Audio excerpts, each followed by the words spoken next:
Konflik yang melibatkan antara dua negara bertetangga Rusia dan Ukraina sampai saat ini masih terus berlanjut.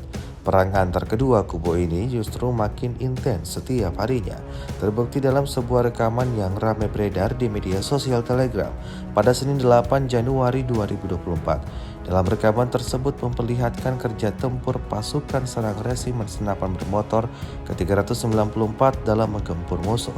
Pertama, posisi diredam dengan tembakan senjata ringan. Kemudian tempat pelindungan musuh dibersihkan dengan granat tangan. Jelas sekali, para tentara Ukraina yang berada di dalam parit saat ini sedang mengalami kesulitan. Setelah dengan hati-hati memastikan tidak ada musuh yang tersisa di parit, pesawat penyerang bergerak maju seperti yang terlihat dalam rekaman. Serangan intens ini membuat kelompok militer Ukraina alami kerugian total.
Download Tribun X sekarang, menghadirkan lokal menjadi Indonesia.